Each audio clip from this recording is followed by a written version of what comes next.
രാഷ്ട്രപിതാവ് മഹാത്മാഗാന്ധിയുടെ രക്തസാക്ഷി ദിനം ആചരിച്ചു. This news is brought to you by സ്വന്തം ജോസ്കോ ജ്വല്ലേഴ്സ്. ഇനി സംശുദ്ധമായ സ്വർണം ചെറുപുഴയിൽ. ചെറുപുഴ JMUP സ്കൂളിൽ രാഷ്ട്രപിതാവ് മഹാത്മാഗാന്ധിയുടെ രക്തസാക്ഷി ദിനം ആചരിച്ചു. സ്കൂളിന് മുന്നിൽ സ്ഥാപിച്ച ഗാന്ധി പ്രതിമയ്ക്ക് മുന്നിൽ സ്കൗട്ട് ആൻഡ് ഗൈഡ്, കബ്, ബുൾബുൾ യൂണിറ്റുകളിലെ കുട്ടികൾ പുഷ്പാർച്ചന നടത്തി.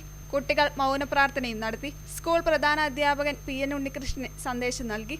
ഇന്ത്യക്ക് സ്വാതന്ത്ര്യം ലഭിക്കുന്നതിന് വേണ്ടിയിട്ട് അഹോരാത്രം പ്രവർത്തിച്ച നിരവധി ധീരദേശാഭിമാനികളെ, സ്വന്തം ജീവൻ അർപ്പിച്ചിട്ട് ഒട്ടനവധി ധീരദേശാഭിമാനികളെ, അപ്പോൾ ആ ധീരദേശാഭിമാനികളെ കൂടി ഓർക്കുന്ന ഒരു ദിനമായിട്ടാണ് ഇന്ന് നമ്മൾ രക്തസാക്ഷി ദിനമായിട്ട് ആചരിക്കുന്നത്.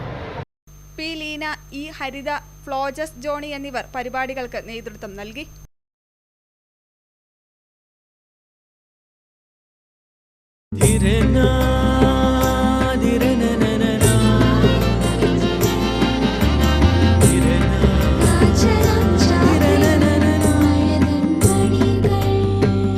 ചില ബന്ധങ്ങൾ പവിത്രമാണ്. കണ്ണും നിറയും, മനസ്സും നിറയും. സ്വന്തം ജോസ്കോ ജ്വല്ലേഴ്സ്. ഇനി സംശുദ്ധമായ സ്വർണം ചെറുപുഴയിൽ.